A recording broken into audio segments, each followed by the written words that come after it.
Good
evening.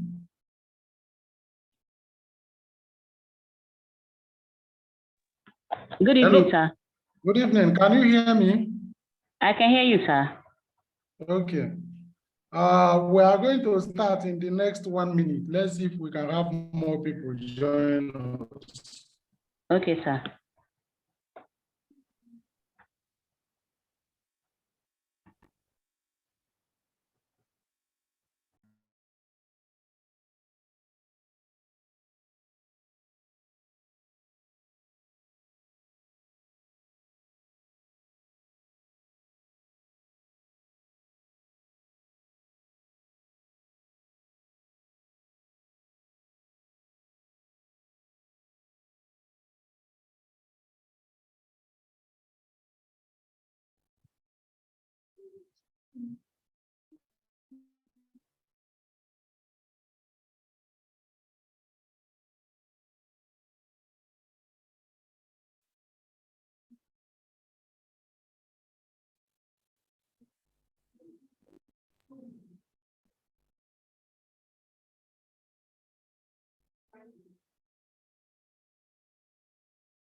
So, as I was saying, today, the 3rd day of April, 2023, we are going to be considering alkenes.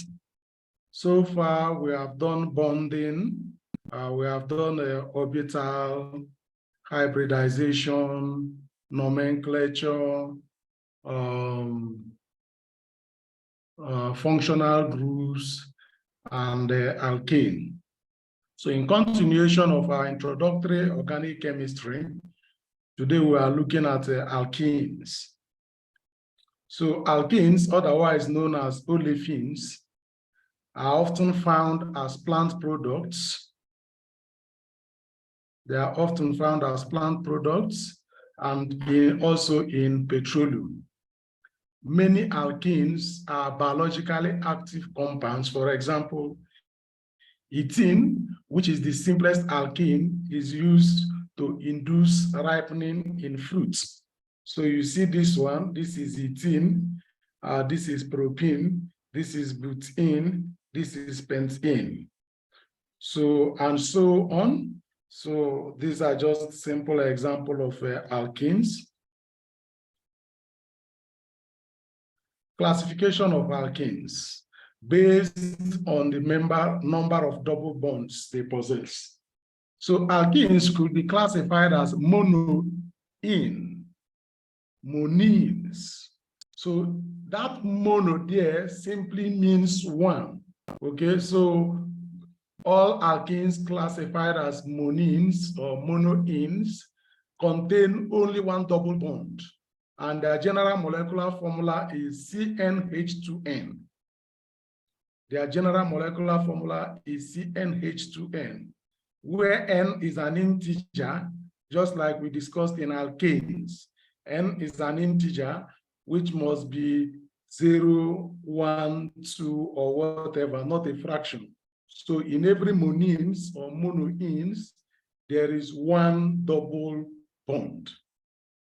Then alkenes can also be classified as dienes or diolefins. The word di there, from your little knowledge of organic chemistry, should ordinarily indicate that there are two double bonds. Di means two. So diolefins, two olefins, or dienes, two double bonds. The general molecular formula for dienes is CnH2n minus 2.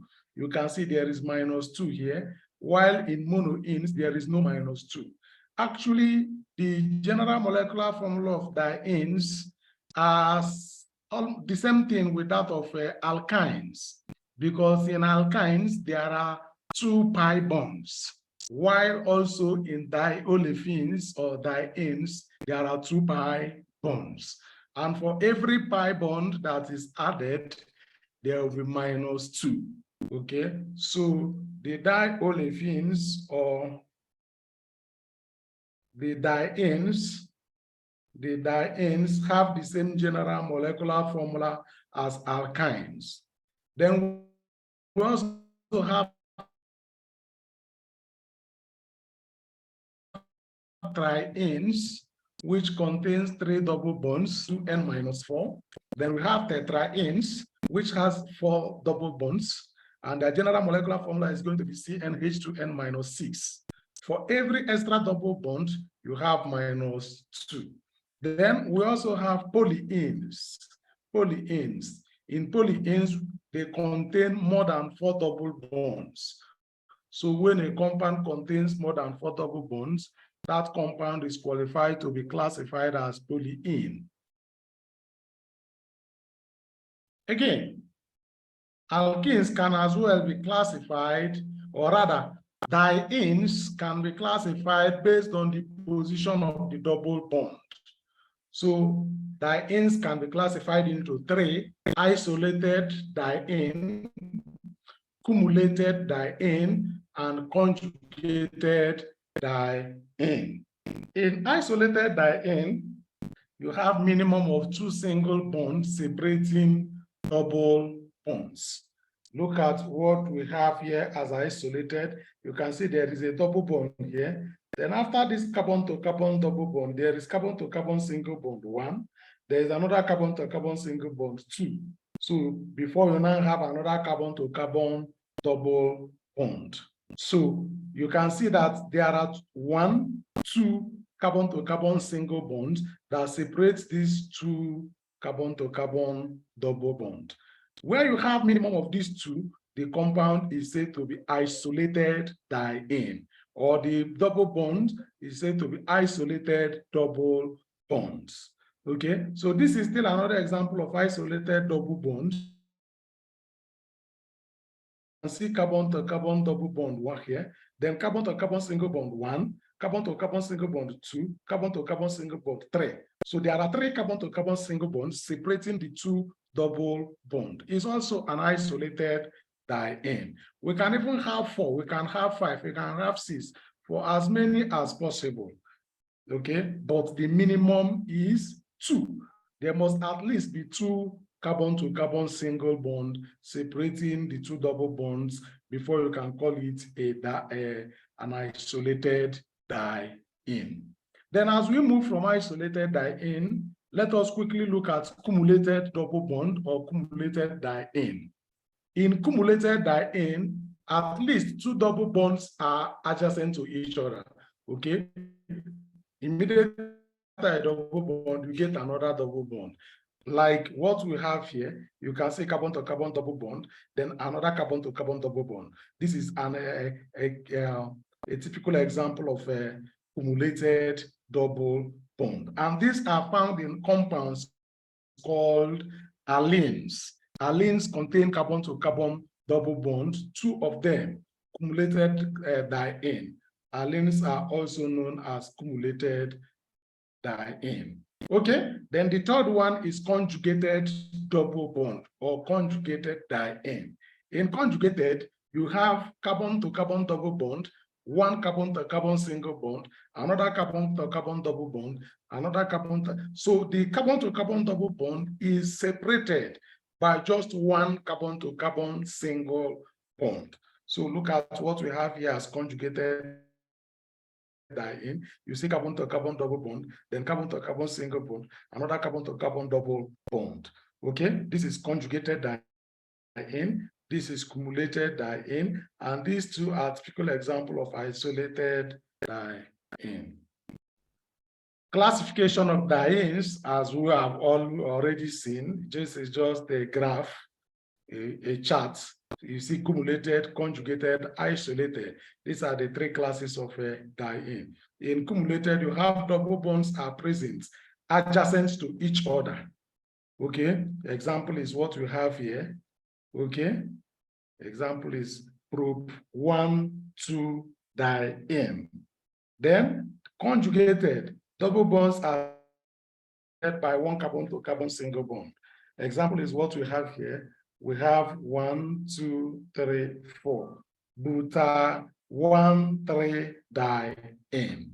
Then the last one is isolated, wherein double bonds are separated by more than one carbon to carbon single bonds. The example is what we have here, 1, 2, okay, you can see penta 1, 4 diene, 1, 2, 3, 4. Penta 1, 4 diene. Stability of 1, 3 buta diene. Of all the dienes, buta 1, 3 buta diene and its isomers. Isomers here means conjugated dienes. So there are 4 sp2 hybrid orbital. Okay, there are 4, of course. Take a look here. We have carbon 1, carbon 2, carbon 3, carbon 4.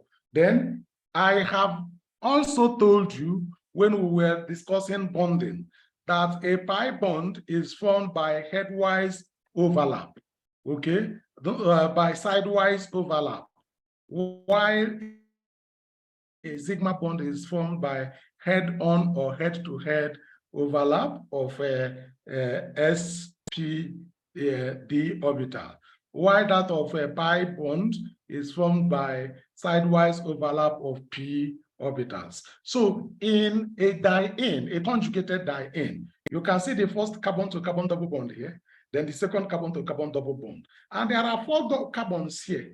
You can see there are 4 carbons here, and all of these carbons, all of them actually are sp2 hybridized. There is none that is sp3, neither is there anyone that is sp hybridized. You can see all of them are sp2 hybridized. And then this molecule, the molecules of this nature are planar. When you say a molecule is planar, it means there is a point at which that molecule can be divided into 2 equal parts. Okay, so you can see what we have here as our diene. You can see this is buta 1, 3 diene. This is the same diene here. Okay, so what happens now is that because of conjugation, there is possibility of delocalization, or delocalization. That is the movement of this carbon to carbon double bond from one position to the other. And that is exactly what we represent in this place. okay, or rather what you may call the resonance structure of 1,3-butadiene, the resonance structure. So you can see this double bond delocalizes, okay? When we say a bond delocalizes, it's not a permanent movement, it's a temporal movement of the bond. Of course, sigma bond does not delocalize because sigma bond is what holds the atoms. Whatever will happen to the sigma bond is going to lead to fission. There will be breakage of the bond. Okay, so you see this double bond, this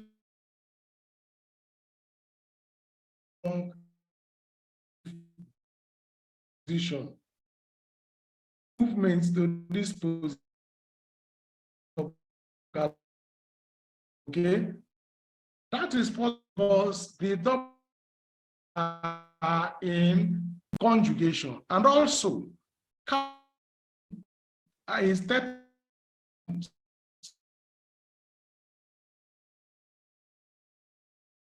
carbon atom is going to more than 4 bonds. And so the movement from this position to the carbon definitely prompts this double bond here to exactly what you have here. You can see that carbon 1 is having a negative charge, showing that is highly nucleophilic. And then you can see carbon 4 having. So if this bond decides to enter back to this, okay, if it delocalizes, then there will be prompting of this carbon to bond to all, and you now get your stable 1,3-diene. This is not only found in 1,3-diene, is a common feature of every conjugated double bond. Bonding in alene. In the alene, the cumulated dienes, the central carbon atom is sp hybridized. Let us go back and check the structure of a alene. See, this is a typical alene, okay? This carbon here is sp hybridized. Why? It is sp hybridized because this carbon is bonded to this double bond. What we know as sp hybridization is carbon to carbon triple bond, or where there are 2 pi bonds. Okay, so you can see there is 1 pi bond from this point, there is another pi bond, and so this carbon here is sp hybridized. However, this particular is hybridized, this one is sp hybridized. The difference between a cumulated double, a conjugated diene, and then an isolated. Yeah, say that while the terminal carbon preparation of alkenes. Alkenes generally are following elimination reaction. There will be formation of a small molecule that will be given off. A typical example is what we have, where we have this X and Y substituted alkane, where X and Y are the leaving group, the group that is eliminated. And as they are eliminated, one is leaving as a nucleophile, is leaving with the entire electron, while one is leaving without any electron. And so definitely the one that is leaving without electron is leaving the 2 electrons of the bond behind. So that 2 electrons of the bond is used in formation of a P to P bond, okay, which gives us our pi bond. So typical examples of this kind of arrangements or elimination, we have number 1, the hydrohalogenation of alkane halide. Once you hear D, you are talking of removal. The hydro stands for hydrogen, halogenation, of course, stands for halogen. So the hydrohalogenation involves the removal of hydrogen and a halogen. A halogen, of course, from your inorganic chemistry, you should remember, includes fluorine, chlorine, bromine, and iodine. So wherever you have X and you have hydrogen, the important thing is that there will be removal of this hydrogen and then halogen. And this is done using a base like potassium hydroxide or sodium hydroxide in alcohol. So this base achieves the removal of hydrogen and then halogen. And once you dehydrohalogenate, you are definitely going to have a double bond. Okay, then the other example of this elimination is dehydration, removal of water, dehydration of alcohol. In every alcohol, there is OH, okay? And then this OH, in the presence of acid like sulfuric acid, there will be removal of H2O.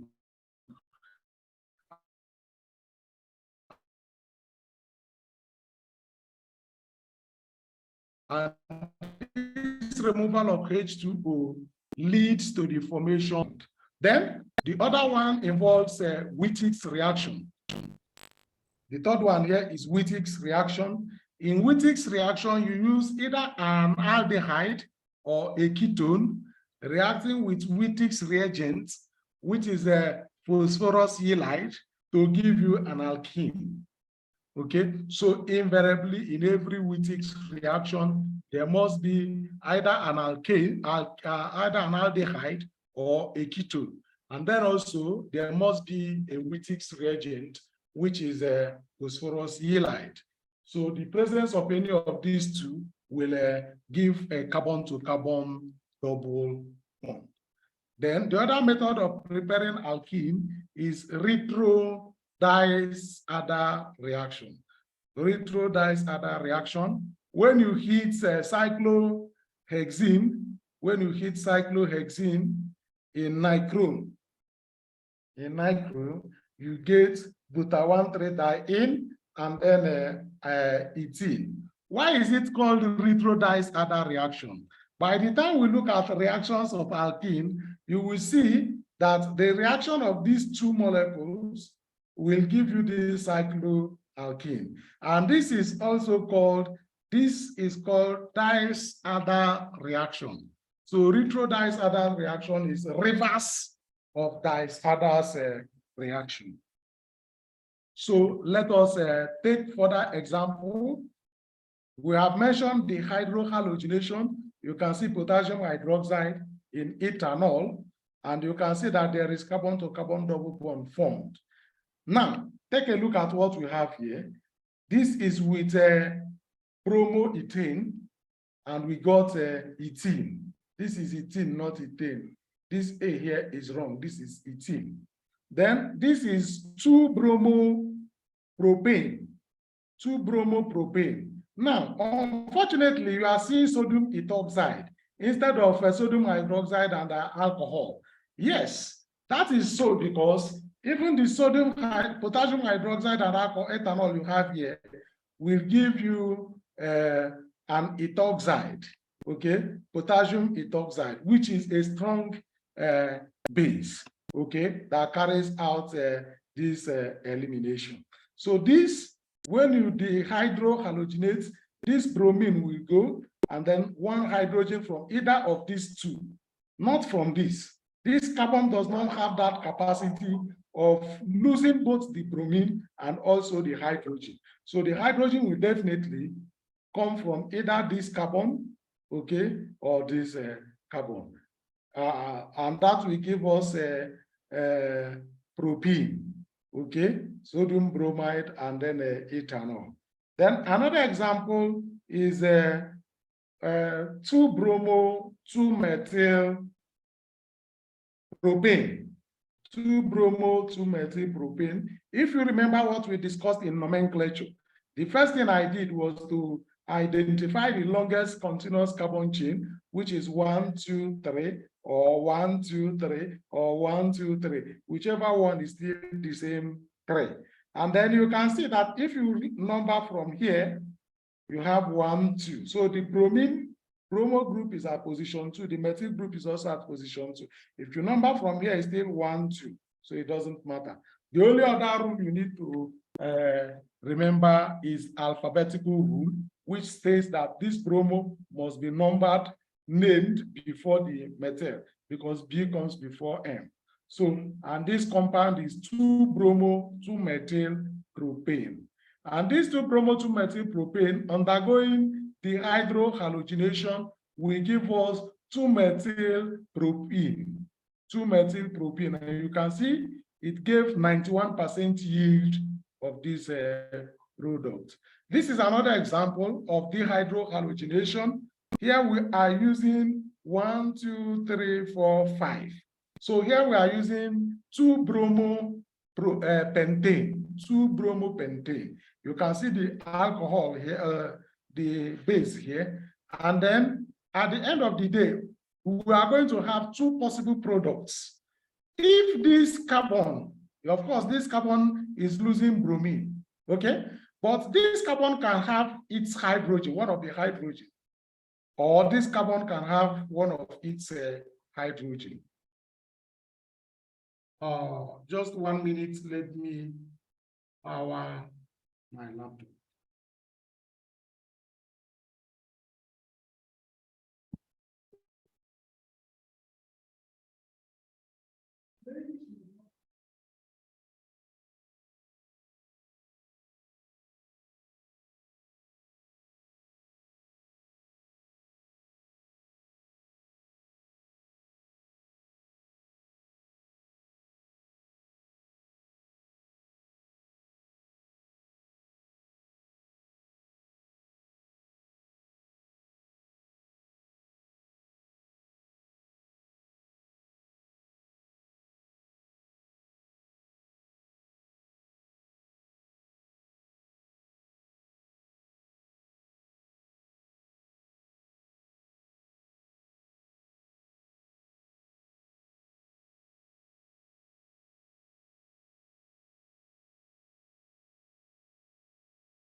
Sorry, I had to go and put on my generator.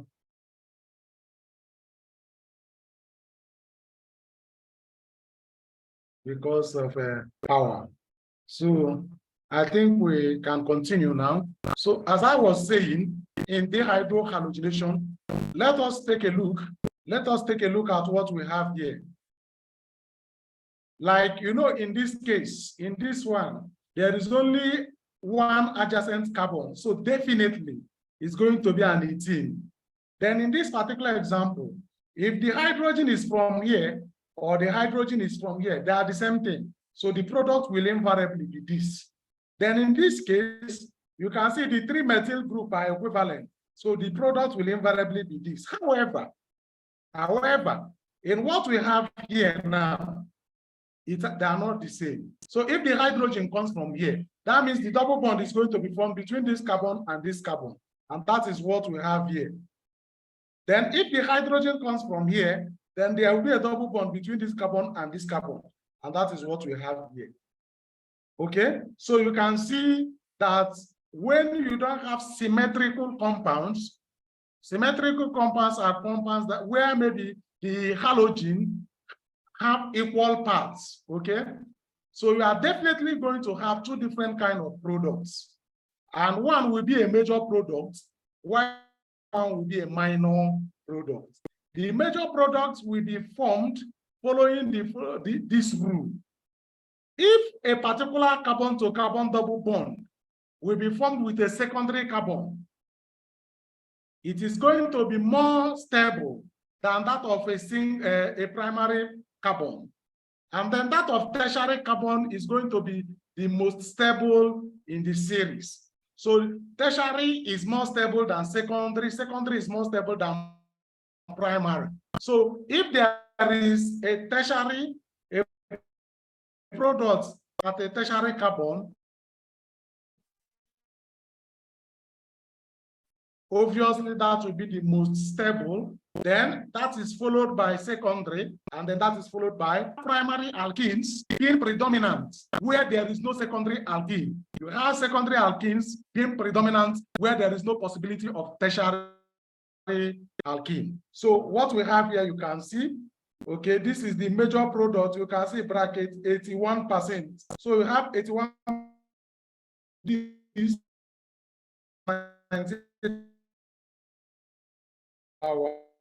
so the of alkyl halide is secondary, primary. Dehydration of alcohol. In dehydration of alcohol, like we already said, it involves of acid, and then are using sulfuric acid. Okay.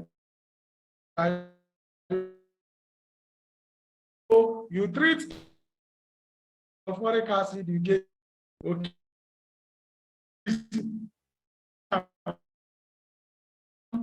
Two all. Put on two all. You can see 1, 2 add acid. This oxygen, of course, you remember the electron on the oxygen atom. And then oxygen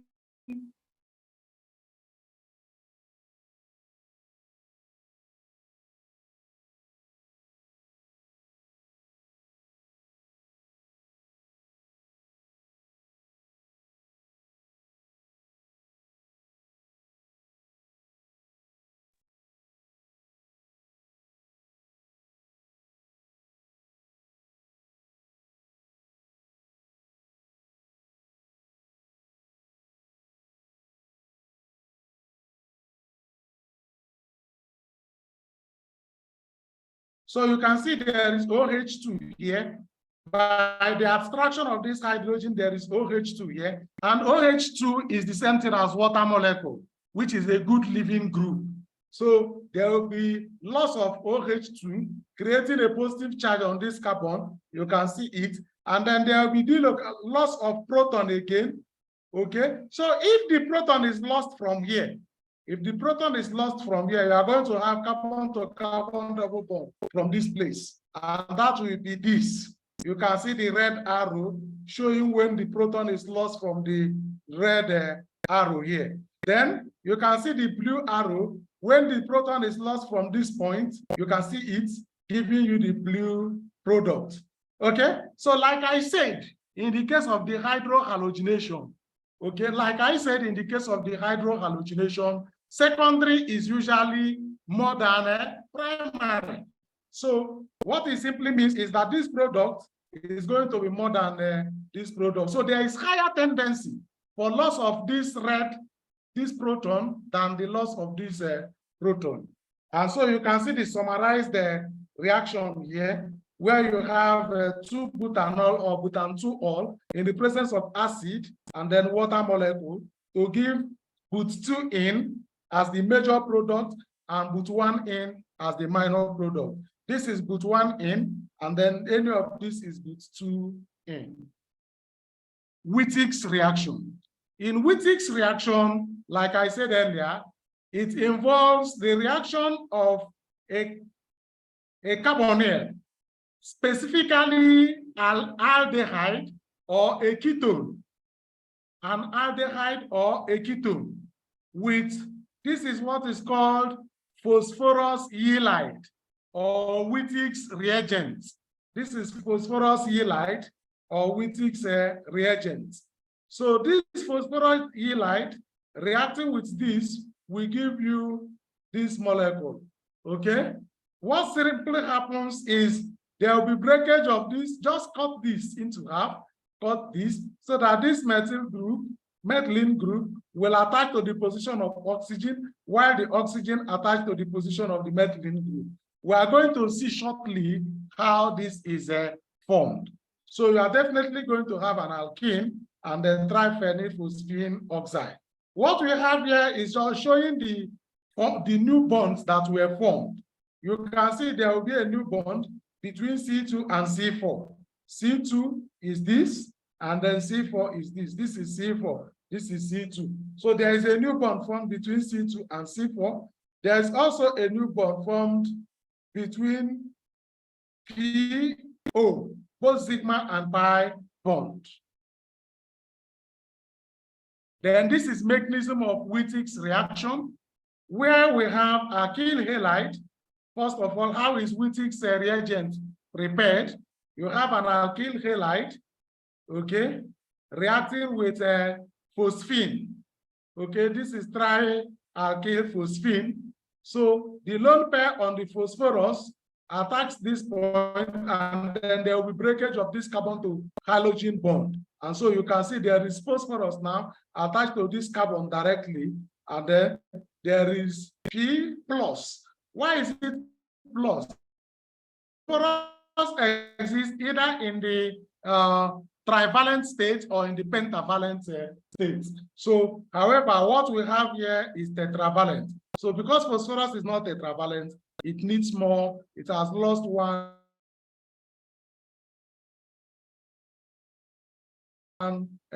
electron. So this is phosphonium salt, and then this phosphonium salt in the presence of a base, okay, halide or phosphorane, phosphorus halide or phosphorane. And this is what is called Wittig's reagent. This is what is called Wittig's reagent. So this Wittig's reagent reacts with an aldehyde or ketone in the following of. So there is the carbonyl carbon usually is electrophilic because of the highly electron from the carbon. So this is partially positive and this is partially negative. So this will attack this point, and that will give us a molecule called butane. Butane, okay? So you can see in butane, okay? And then there is new carbon to carbon bond between this carbonyl and then this carbon here. And then, of course, there is still, these bonds are still there, and then this oxygen is having negative. Then, the next thing that happens is that this negatively charged oxygen attach the phosphorus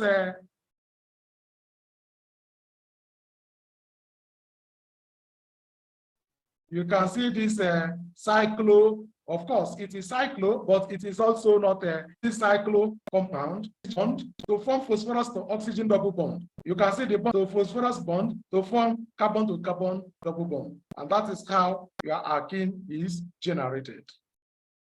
Preparation of dienes, how are they prepared? Okay. Number one is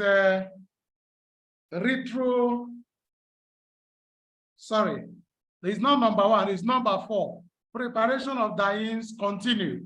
So retro-dies other reaction, which we already mentioned. And you can see this cyclohexene being heated in the presence of nichrome to give 1,3-butadiene and alkene. So we can say butadienes and alkenes because this ring can be substituted.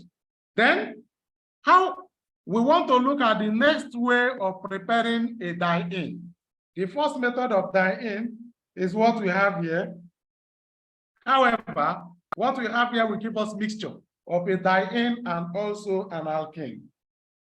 So the next way of preparing a diene is simply by looking at those reactions we have considered. However, instead of having one OH, we are now going to have 2 OH. Instead of having one halogen, we are now going to have 2 halogen.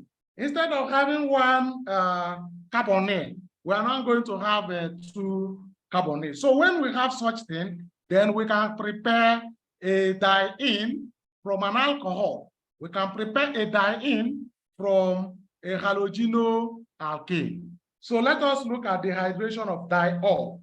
You see there is OH here. There is also another OH. Remember what we discussed earlier. In the presence of an acid like H2SO4, this alcohol will give out water molecule to form carbon-to-carbon double bond. Look at what I'm saying here. You remember this reaction? Okay? Remember this reaction? This reaction. So, however, what happens in diene is that instead of having just one OH, go back. Instead of having just one OH, we are now going to have 2 OH at different carbon. And this carbon must not be adjacent. If they are adjacent, then we are going to prepare an alkyne, not an alkene. Okay, so this carbon, this, you can see this, you can also see this. So when they are, okay, let's go to where we are. So you can see dehydration of diol. A diol contains 2 alcohol functional group. So this one will undergo dehydration. This one will also undergo dehydration, forming carbon-to-carbon double bond here and the carbon-to-carbon double bond. Continuation of preparation of a diene. You can see in this case, we are now using a dihalogenoalkane. So one of this and one carbon hydrogen here in the presence of potassium butoxide. Okay, let us go back to one of the reactions we already had.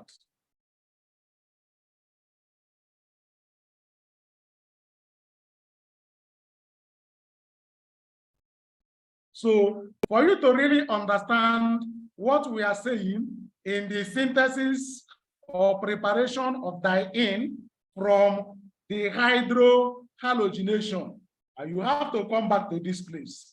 You can see potassium hydroxide in alcohol, sodium ethoxide, sodium ethoxide. Okay, you remember this reaction, right? Do you remember this reaction we discussed? Yes, sir. Okay, so if we remember this reaction, then in the hydrohalogenation, in the preparation of diene,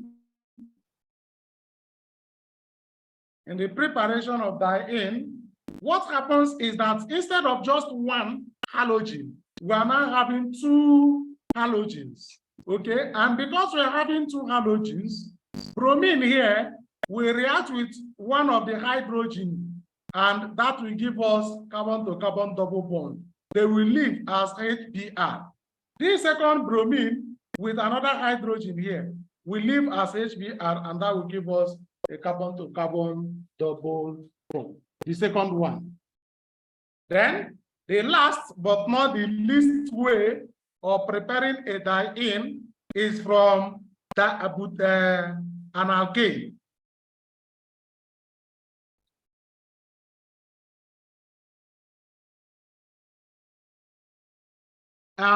If you remember, when we were introducing this course, that we mentioned cracking in petroleum as a source of shorter chain alkanes, then you agree with me that we mentioned that cracking can give shorter chain alkanes or alkene. So what we have here is simply a kind of hydrogen hydroformation, where either a heat in the presence of catalyst will transform your alkane to alkene. Okay, this is butane passing through heat and catalyst, which is the same thing as a cracking.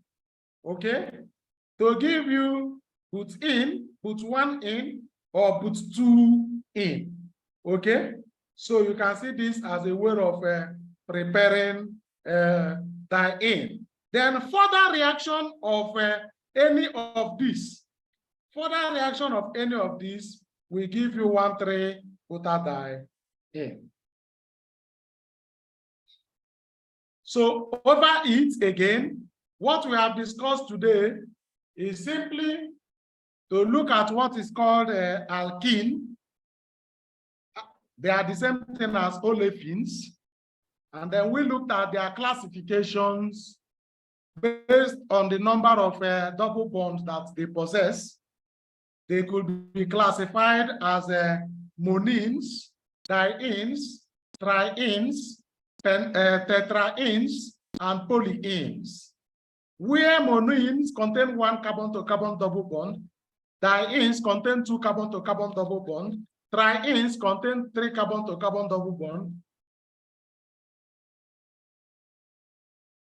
tetraenes contains 4 carbon-to-carbon double bonds, then polyenes contain more than 4 carbon-to-carbon double bonds. We moved from there to look at classification of dienes. We moved from there to look at classification of dienes, and we said that dienes could be isolated, it could be cumulated, it can as well be conjugated. And this is isolated. In isolated, you have more than 1 carbon-to-carbon single bond separating the carbon-to-carbon double bonds. So you can see here we have just two carbon-to-carbon single bonds. Here we have 3 carbon-to-carbon single bonds. Both of them are isolated. And then we moved to cumulated. In cumulated, there is carbon-to-carbon double bond adjacent to another carbon-to-carbon double bond. These compounds are also called alene. Then from cumulated, we moved to conjugated, where there is only 1 single bond separating the 2 carbon-to-carbon double bond. That is the same thing we have here. And then we moved to look at the stability of dienes. And we have arrived at conclusion that since conjugated dienes are planar, okay, there is possibility of delocalization of the pi bond. And this delocalization simply means the movement of this, not permanent movement of this double bond to this position, which prompts the movement of this double bond to another position. It is only found in conjugated dienes or conjugated polyenes. It is not found in isolated or cumulated double bonds. Then we looked at allenes, and we reminded you that in every allene, the carbon, where the central carbon is sp hybridized, because it is attached to two different carbon-to-carbon double bond. What do we call central carbon? This carbon here is a central carbon. You can see it's directly attached to carbon-to-carbon double bond here, and also to carbon-to-carbon double bond here.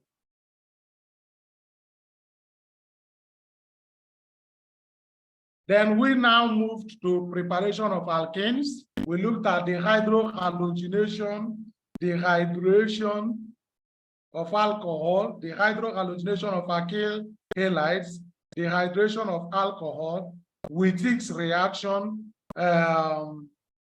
retro-dice-adder reaction, and then, of course, retro-dice-adder is for diene. We also have the hydration of diols, and then we also have the hydrohalogenation of dihaloalkanes, and then catalytic cracking of alkanes.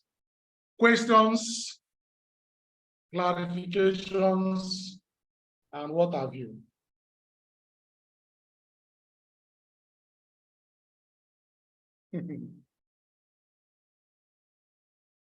So it is time for question. How about Gladys? Gladys, do you have any question? Hello, Gladys, are you there?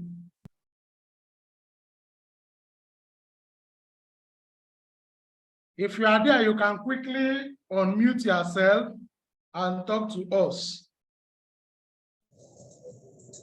Gladys, are you there?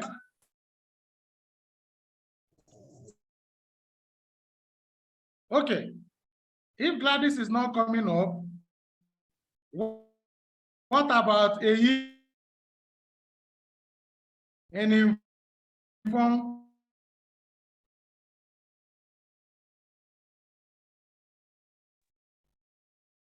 If are you there?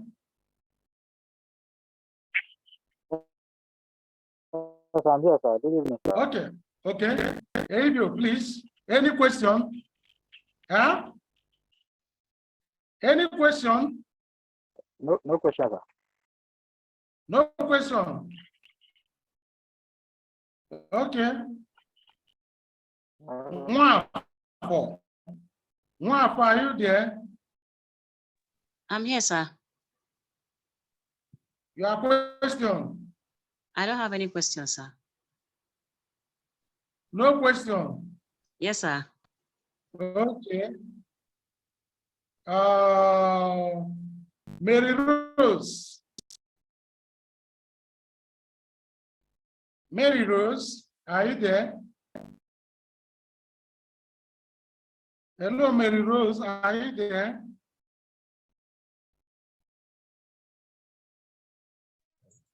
I am Okay. here. You have no question. Yes, sir. Wow. Okay. That's cute. Ogundeji. Ajewole. Ogundeji, are you there? Yes, sir. I know you have a question. Yes, sir, I have, sir. Please. Okay, go on. Well done, sir. I really enjoy your lecture, sir. God bless you, sir. Thank you. Sir, can you help me put more light on mechanism of Whitney reaction? Mechanism of Wittig's reaction. Yes, sir. Okay. Do you finish your question? Then I will attend to it. Or is that the only question you have? That's the only question I have, sir, for now, sir. Okay, it's okay. So In Wittig's reaction, two things are important. Number one is either an aldehyde or a ketone. Okay? Yes, sir. Wittig's reaction, either an aldehyde. Okay, let's go to the slide.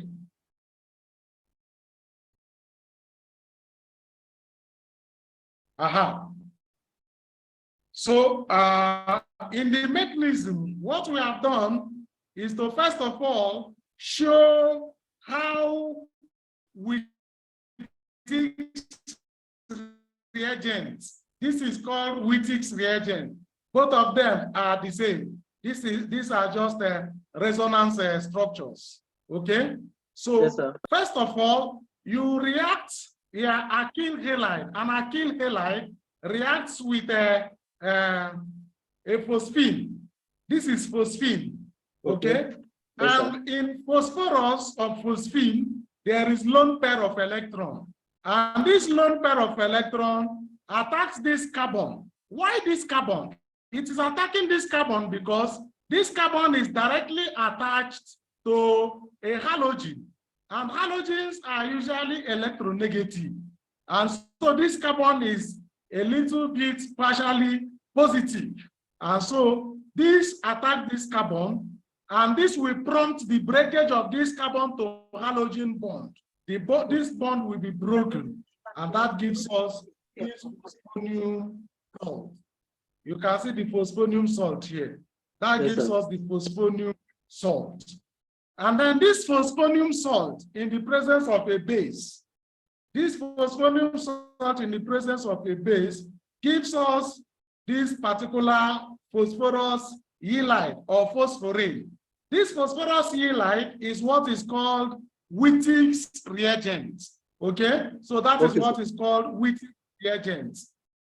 Then this Wittig's reagent, you can see that this carbon is negatively charged. Okay, yes, this carbon is negatively charged.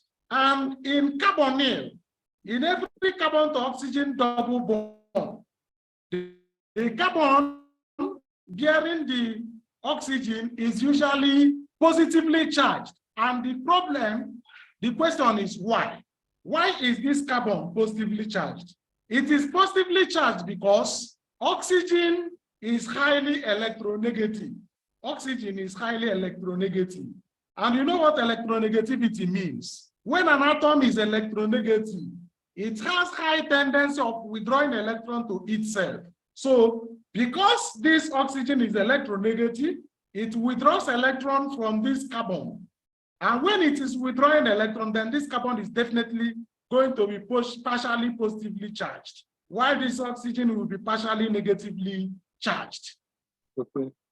Because this is partially positive, remember, your halide is having a negative charge and a positive charge, right? Yes, sir. The negative charge naturally will be the one to go to the point where there is positive charge. That is the way reaction occurs.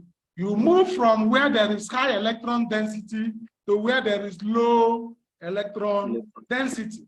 So the nucleophile attacks the electrophile. I'm still saying the same thing. The one that has high electron density is the nucleophile. The one with low electron density is the electrophile. So this attacks this carbon here, okay? And then there will be delocalization. Remember we mentioned delocalization earlier in description of alkenes. So there will be delocalization. And remember I told you that delocalization is not permanent displacement. It is temporal displacement of a pi bond, not permanent, okay? So this delocalization will make this oxygen to have a negative charge. You can see the product here. The oxygen is now negatively charged, while there is new bond between carbon to carbon. And that new bond was possible because of this bond on this electron here. So you can see there is now a new bond between this carbon and this carbon. That is this new bond. I've already told you that something is missing in this structure, and that is this and this. There is supposed to be a bond here and also another one here. Okay? Then Okay, sir. this molecule now, you can see this phosphorus is positively charged, and then this oxygen is negatively charged. So easily, this oxygen will attack the phosphorus, and that will give us this cyclic molecule. You can see the cyclic molecule. Okay? Yeah. Now, Yes, sir. there will not be permanent breakage of carbon to oxygen bond. Sorry. Permanent breakage of this carbon to oxygen double bond. You can see the bond moving to form a phosphorus to oxygen double bond. You see the bond movement, you move this way to form a phosphorus to oxygen double bond, and then there will be permanent breakage of this phosphorus to carbon bond. You see the bond moving to form a carbon to carbon double bond. And this carbon to carbon double bond is your alkene, while this one is your triphenyl phosphine oxide.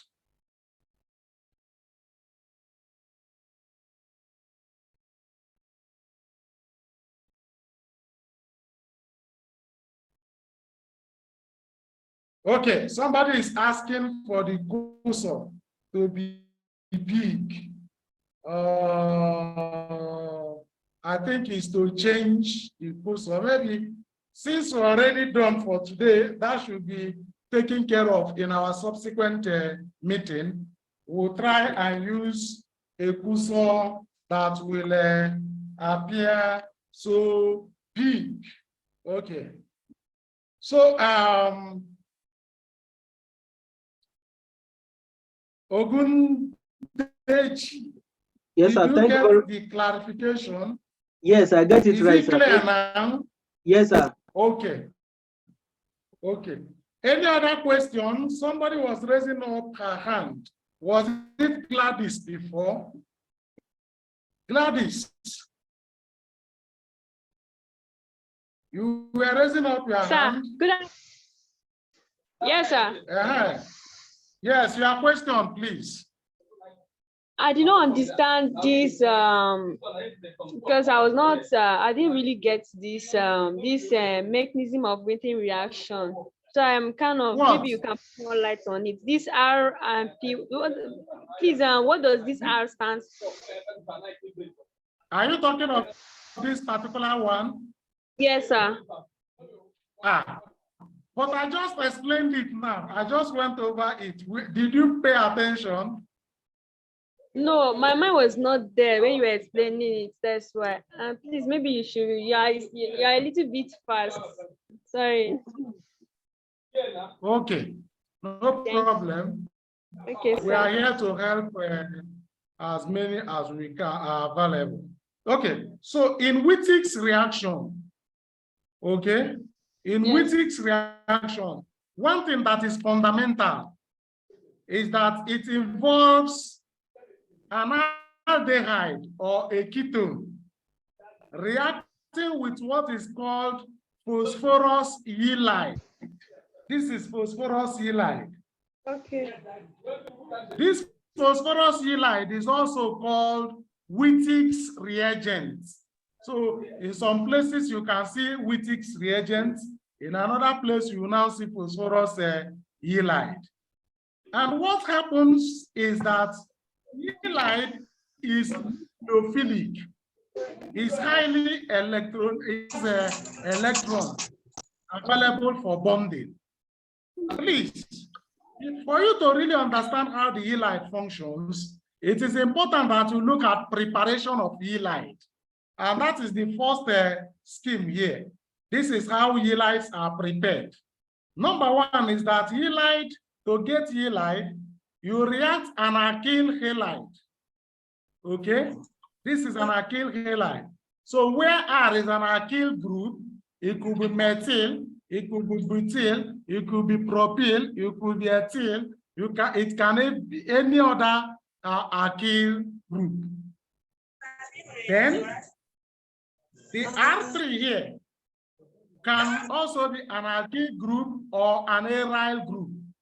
So it is not specific that R is methyl group or ethyl group. It can be any alkyl group. I hope you remember what an alkyl group is. Do you still remember? Doing my test. Was doing Gladys, Sir? do you still remember what an alkyl group is? No, sir. An alkyl group is an alkane that have lost one hydrogen. So if you remove one hydrogen from methane, it becomes methyl. We did this, we discussed it extensively. I will recommend you go back to watch the video of our second week facilitation. In the video of second week facilitation, you will get quite a lot about alkyl group. So when this alkyl group, this alkyl halide reacts with phosphine. This is phosphine. And phosphine has a lone pair of electrons. So this phosphine lone pair of electrons attacks this carbon. This carbon is electrophilic. When we say a carbon is electrophilic, it simply means it is looking for more electron. It is not electron sufficient, okay? And it is electrophilic because there is electronegative atom, which is a halogen that is directly attached to it. And you know that electronegative compounds or elements tends to withdraw electron. So because this halogen withdraws electron, this carbon is now electrophilic. And therefore, the lone pair on phosphorus will attack at this carbon. Because naturally in chemical reaction starts from where there is electron to where there is no electron. You can't move from where there is electron to where there is electron. No, there will be a repulsion. There will be repulsion. So you can now see that when this attacks here, you get phosphonium salt. This is phosphonium salt, which in the presence of a base, this phosphonium salt, the base actually withdraws, removes one hydrogen from this, so that you can have this minus residing on the carbon. And these two are called the phosphorus halide. And so this electron here can attack the electrophilic center of the carbonyl. Whether this is an aldehyde or a ketone, it doesn't change the reaction. And so when it attacks this electrophilic center, there will be delocalization of this carbon to oxygen pi bond. I already told us today that in delocalization, it is simply a temporal movement of a pi bond. It is not permanent movement. So that delocalization will now make a bond or the electron to reside on the oxygen. You can see there is electron on this oxygen. This one is still there. Remember, there are two bonds here. Only one delocalized. And so that one that delocalized is what you have here. And then there was new formation of new carbon to carbon bond, which is between this carbon here and this carbon. The phosphonium here is positively charged, and therefore this electron here neutralizes the positive charge of the phosphorus to give this, okay? And then there will be formation of phosphorus to oxygen double bond, which is possible by the breakage of carbon to oxygen bond, and then formation of carbon to carbon double bond, which is possible by the breakage of phosphorus to carbon bond. And this carbon to carbon double bond is our alkene, while the phosphorus to oxygen bond, double bond, is our phosphine oxide. So you can now see how this alkene was prepared from this and halide. In a layman's understanding, you can say it is just, you remove this phosphorus phosphine here. That is this group I am cycling. You remove this group, okay, and then replace it with this group. So that when you pick this carbon and place it here, it will give you this. And then you pick this oxygen and place it here, it will give you this. But that is not chemistry. Okay. Any other question? No other question. Let me find sir. out. Huh? No, sir, there's no any other question. Okay. Sir, please, let me just ask one question, sir. Okay. How do you get alkyl? Like alkyl, you know, alkene is the removal of is the loss of electrons. While the alkyl, how comes about No, the alkyl? alkyl and alkyl are the same thing now. Alkyl halide and alkyl halide are the same thing. Both of them are R. Are you Okay. there? Yes, sir. It's the same thing. Okay. So I want to find out, did you people receive my mail? I sent mail yesterday. There was no any mail, sir. Even today, you didn't receive the mail. No, sir. So have you been receiving mail from me? Yes, No, sir. sir. I received your mail, sir. You received my mail? Yes, sir. Okay. All right, so see you next week. Thank you very much, sir. God bless you. Yes, sir. All right. Thank you, sir. Thank you, sir.